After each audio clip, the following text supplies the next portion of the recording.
अस्सलाम वालेकुम व्यूअर्स, मेरा नाम उमर खान है और आप देख रहे हैं द लॉ यूट्यूब चैनल। आज का वीडियो कॉन्ट्रैक्ट एक्ट 1872 की सीरीज़ का दूसरा वीडियो है, तो मैं उम्मीद करता हूँ ये वीडियो आपको पसंद आएगा और आप चैनल को ज़रूर सब्सक्राइब करेंगे। तो चलते हैं वीडियो की तरफ। क्लासिफिकेशन ऑफ कॉन्ट्रैक्ट आज का हमारा टॉपिक है, इस पर हम बात करेंगे, डिटेलन बात करेंगे। तो चलते हैं क्लासिफिकेशन ऑफ कॉन्ट्रैक्ट की तरफ। अगर हम देखें क्लासिफिकेशन ऑफ कॉन्ट्रैक्ट को, तो ये 4 तरीके से होती है: according to enforceability, according to formation और according to performance, according to parties. ये 4 कैटेगरीज़ हैं जिनके साथ कॉन्ट्रैक्ट की क्लासिफिकेशन की जाती है। तो हम पहली कैटेगरी जो कि है अकॉर्डिंग टू इन्फोर्सिबिलिटी, इसको डिस्कस करते हैं। अकॉर्डिंग टू इन्फोर्सिबिलिटी के अंदर पहली जो हमें टर्म देखने को मिलती है वो है वैलिड कॉन्ट्रैक्ट। इसको हम टाइप्स ऑफ कॉन्ट्रैक्ट भी कह सकते हैं। तो वैलिड कॉन्ट्रैक्ट क्या होता है हम देखते हैं। An agreement enforceable by law is a valid contract. An agreement between a contract. When an agreement becomes a contract, when all essential elements of a valid contract are fulfilled. अब valid contract basically वो contract है, वो agreement है जो कि enforceable by law है। Valid agreement को अगर कोई पार्टी ब्रीच करती है तो हम उसके ख़िलाफ़ सू कर सकते हैं। इसके अंदर तमाम के तमाम एसेंशियल एलिमेंट्स होते हैं और यही कॉन्ट्रैक्ट होते हैं जो कि इन्फोर्सिएबल होते हैं, जिनको कोर्ट में चैलेंज किया जा सकता है। वैलिड कॉन्ट्रैक्ट की एग्जांपल में अगर देखें, C agrees to sell his car to be for ₹5 lakhs, A agrees to buy it is a valid contract. If C failed to deliver it to B, B can sue him, and if B fails to pay, C can sue him. अब यहाँ पर C अपनी गाड़ी B को बेच रहा है 5 लाख रुपए में। यहाँ पर इन दोनों के दरमियान लीगल इंटेंशन क्रिएट हो चुकी है, intention to create legal relationship create हो चुका है, क्योंकि यहाँ पर जो टर्म्स हैं कॉन्ट्रैक्ट की वो क्लियर हैं। 5 लाख रुपए कंसीडरेशन है और उसके लिए कंसीडरेशन गाड़ी है, कंसीडरेशन भी वैलिड है, प्रॉमिस भी हो चुका है, तो एक वैलिड कॉन्ट्रैक्ट बन चुका है। अब इन दोनों पार्टीज़ में से अगर कोई भी पार्टी इसको ब्रीच करेगी तो दूसरी पार्टी उसके खिलाफ सू कर सकती है। तो ये पहली कैटेगरी है वैलिड कॉन्ट्रैक्ट। अगर हम दूसरी कैटेगरी को देखते हैं तो ये वाइड कॉन्ट्रैक्ट है। वाइड कॉन्ट्रैक्ट बेसिकली वो कॉन्ट्रैक्ट होते हैं जो जब फॉर्म किए जाते हैं, जब बनते हैं, तब ये वैलिड कॉन्ट्रैक्ट होते हैं, मगर ये सब्सिक्वेंट इलीगलिटी की वजह से सीज़ टू इन्फोर्सिएबल हो जाते हैं। ये लफ्ज़ सीज़ बहुत इंपॉर्टेंट है इसके लिए। वाइड का लफ्ज़ जब भी आएगा तो सीज़ टू इन्फोर्सिएबल होगा। जो वाइड कॉन्ट्रैक्ट हैं वो सीज़ हो जाते हैं, इन्फोर्सिएबल नहीं हो सकते। क्यों? क्योंकि इनके अंदर कोई इलीगलिटी आ जाती है। फ़र्ज़ कर लें, इसकी एग्जाम्पल को हम देख लेते हैं। अगर बी ने कॉन्ट्रैक्ट किया सी के साथ कि मैं आपको 2 दिन के बाद अपना घर बेच दूंगा, मगर अगले ही दिन घर जल जाता है। अब जिस चीज़ का कॉन्ट्रैक्ट होना था, ऑब्जेक्ट, वो तो वैसे ही जल गया, तो ये कॉन्ट्रैक्ट परफॉर्म नहीं हो सकता। ये जब ये बना था तब ये वैलिड कॉन्ट्रैक्ट था, मगर अब ये परफॉर्म नहीं हो सकता, तो ये वॉइड बन जाता है। एक और कंडीशन भी है, जब कॉन्ट्रैक्ट वैलिड कॉन्ट्रैक्ट जो होता है वो वॉइड कॉन्ट्रैक्ट बन जाता है। वो कंडीशन क्या है? वो कंडीशन ये है कि अगर ए और बी के दरमियान मुआहदा हुआ था, एक कॉन्ट्रैक्ट हुआ था जो कि परफॉर्म होना था 2 महीने के बाद, लेकिन अगले ही महीने उनमें से एक पार्टी की डेथ हो जाती है, तो कॉन्ट्रैक्ट वाइड हो जाएगा, सीजेस टू बी इन्फोर्सिएबल।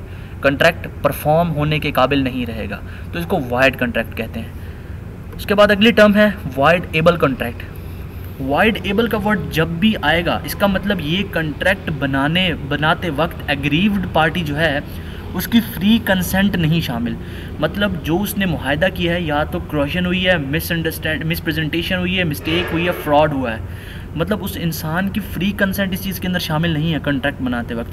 तो हम डेफिनेशन की तरफ चलते हैं। An agreement which is enforceable by law at the option of one or more of the parties when a person enters into a contract without his free consent, this is a voidable contract. अब यहाँ पर आप देख सकते हैं 2 parties के दरमियान जब एक मुआहदा होता है, एक कॉन्ट्रैक्ट होता है, अगर उसमें से ए की फ्री कंसेंट नहीं है, बी ने ए की फ्री कंसेंट जो है वो गन पॉइंट पर ली है, उसकी कंसेंट गन पॉइंट पर ली है, तो अगर ए कॉन्ट्रैक्ट बनने के बाद कोर्ट में चला जाता है तो ये वाइड कॉन्ट्रैक्ट बन जाएगा। ये वाइडेबल कॉन्ट्रैक्ट है।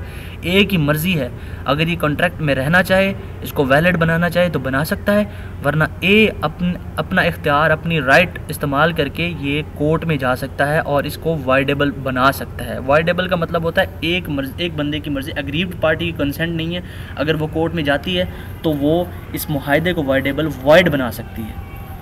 ये 3 टाइप्स हैं अकॉर्डिंग टू इन्फोर्सिबिलिटी के अंदर। उसके बाद दूसरी टाइप आती है according to formation. According to formation classification of contract की दूसरी टाइप है। और अकॉर्डिंग टू फॉर्मेशन के अंदर 3 कैटेगरीज हमें बताई गई हैं, एक्सप्रेस कॉन्ट्रैक्ट, इम्प्लाइड कॉन्ट्रैक्ट और क्वाज़ी कॉन्ट्रैक्ट। इन तीनों को हम डिस्कस करना स्टार्ट करते हैं। जो एक्सप्रेस कॉन्ट्रैक्ट हैं, एक्सप्रेस कॉन्ट्रैक्ट का मतलब है रिटर्न फॉर्म में या ओरल फॉर्म में जो कॉन्ट्रैक्ट किए जाते हैं हम उनको एक्सप्रेस कॉन्ट्रैक्ट बोलते हैं। मतलब आपने अपने आप को किसी तरीके से एक्सप्रेस किया है, या तो वर्ड्स की सूरत में किया है या फिर रिटन की सूरत में किया है, ये एक्सप्रेस कॉन्ट्रैक्ट होते हैं। दूसरे नंबर पर इम्प्लाइड कॉन्ट्रैक्ट्स हैं। इम्प्लाइड कॉन्ट्रैक्ट का मतलब है कंडक्ट ऑफ द पार्टीज़। इसमें आपने किसी किस्म के कोई अल्फाज इस्तेमाल नहीं किए, लेकिन अब फिर भी कॉन्ट्रैक्ट के अंदर दूसरी पार्टी के साथ इंटर हो गए हैं। हम इसको एक एग्जांपल से क्लियर करेंगे। अगर एक टी शॉप है, मैं वहाँ पर जाता हूँ और जाकर बैठ जाता हूँ। टी शॉप वाला मेरे सामने चाय रख देता है, हालांकि मैंने चाय नहीं मांगी, और मैं चाय पी लेता हूँ। तो मेरी जो कंडक्ट थी वो ये शो कर रही थी कि मैं उसके साथ कॉन्ट्रैक्ट करना चाहता हूँ। कंडक्ट मेरी क्या थी, मैं उसकी शॉप पर गया, जो कि चाय की शॉप है, डेफिनेटली बात है, मैं वहाँ पर जाकर बैठ गया, ये मेरी कंडक्ट थी। मैंने उसको ये शो किया कि मैं चाय पीने आया हूँ, तो उसने मुझे चाय ऑफ़र की और मैंने वो पी ली, तो ये इम्प्लाइड कॉन्ट्रैक्ट है। हम मतलब कि अपनी कंडक्ट से ये शो करते हैं दूसरे पार्टी को कि हम कॉन्ट्रैक्ट करना चाहते हैं। तीसरी टाइप जो है वो क्वाज़ी कॉन्ट्रैक्ट है। क्वाज़ी कॉन्ट्रैक्ट एक कॉन्ट्रैक्ट नहीं है, मगर ये कॉन्ट्रैक्ट की तरह की है। ये लीगल ऑब्लिगेशन है जो आपके ऊपर वैसे ही आ जाती हैं कंडीशंस की वजह से। फ़र्ज़ कर लीजिए आपका एक दोस्त आया था आपके घर पर, आपने उसको बुलाया था। जब वो आपके घर से जाने लगता है तो अपना पर्स, अपना वॉलेट आपके घर पे भूल जाता है। अब कंट्रैक्ट, ये जो कंट्रैक्ट है, इसने मतलब उसका पर्स आपके घर पर रह गया, आपकी एक लीगल ड्यूटी है कि आप उसको रिटर्न करें। अगर आप उसको रिटर्न नहीं करते तो दूसरी पार्टी आप पर केस कर सकती है। मतलब आप खुद इंटर होना नहीं चाहते लेकिन इंटर हो जाते हैं। क्वाज़ी कॉन्ट्रैक्ट जो है एक प्रिंसिपल पर बेस करता है, unjust enrichment of one person on behalf of an other person. मतलब एक इंसान का फ़ायदा दूसरे के नुकसान पर नहीं हो सकता। अब वो पर्स आपके पास छोड़ के गया, आपका फ़ायदा हुआ है, मगर ये पर्स उसको नहीं मिलेगा, उसका नुकसान हुआ है। तो ये प्रिंसिपल पर बेस करता है कि unjust enrichment of one person on behalf of an other person, ये उसको प्रिवेंट करता है। ये 3 टाइप्स हैं अकॉर्डिंग टू फॉर्मेशन के लिहाज से। उसके बाद तीसरी कैटेगरी जो है क्लासिफिकेशन ऑफ कंट्रैक्ट की, वो है according to performance. According to performance के अंदर देखते हैं कौन सी कितनी कैटेगरीज़ हैं। इसके अंदर हमें 2 कैटेगरीज देखने को मिलती हैं, एग्जीक्यूटेड कॉन्ट्रैक्ट और एग्जीक्यूटरी कॉन्ट्रैक्ट। अब आप पहली एग्जीक्यूटेड कॉन्ट्रैक्ट की टाइप को देखकर समझ ही गए होंगे, ईडी हमेशा पास में लगाया जाता है। एग्जीक्यूटेड, ईडी मीन्स पास्ट, ये कॉन्ट्रैक्ट मुकम्मल हो चुका है, दोनों पार्टीज़ ने अपनी ऑब्लिगेशन, अपनी ड्यूटीज़ परफॉर्म कर दी हैं। एग्जीक्यूटेड का मतलब एक एग्जांपल से हम समझने की कोशिश करेंगे कि ए पार्टी ने बी पार्टी से बुक्स खरीदी, बी ने बुक्स दे दी, ए ने पेमेंट भी कर दी, कॉन्ट्रैक्ट मुकम्मल हो गया, दोनों ने ऑब्लिगेशन पूरी कर दी, ये एग्जीक्यूटेड कॉन्ट्रैक्ट है। मैंने अपने दोस्त से कार ख़रीदी, उसने मुझे गाड़ी दे दी, मैंने उसको पैसे दे दिए, हमारा कॉन्ट्रैक्ट मुकम्मल हो गया, ये एग्जीक्यूटेड कॉन्ट्रैक्ट है। अब दूसरी टाइप की तरफ आते हैं जो कि एग्जीक्यूटरी कॉन्ट्रैक्ट है।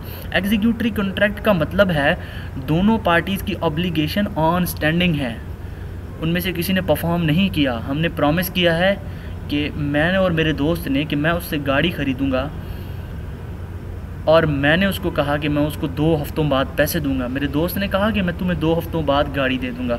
तो ये एग्जीक्यूटरी कॉन्ट्रैक्ट है, हमने प्रॉमिस कर लिया है, हम दोनों की ऑब्लिगेशन है जो ऑन स्टैंडिंग है, हम दोनों अपनी ऑब्लिगेशन पूरी करेंगे इस कॉन्ट्रैक्ट के अंदर।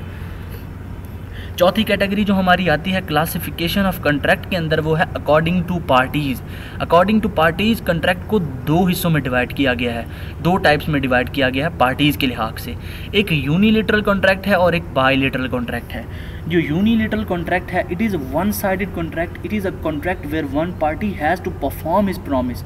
इन such a contract promise by one party is exchange by the act of another party.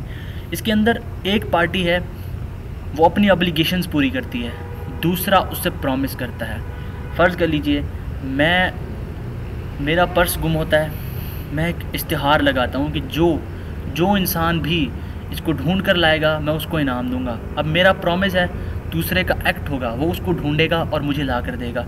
जब वो मेरे साथ आएगा, लेकर आएगा पर्स, मैं उसको पैसे दे दूंगा, हमारा कॉन्ट्रैक्ट पूरा हो जाएगा। दूसरी तरफ हम जाते हैं तो बायलैटरल कॉन्ट्रैक्ट है। बायलैटरल कॉन्ट्रैक्ट के अंदर 2 पार्टीज़ होती हैं और it is known as 2-sided contract. In this contract, the obligation is outstanding on both part of the parties. In other words, it is bilateral contract. Both the parties have yet to perform. Bilateral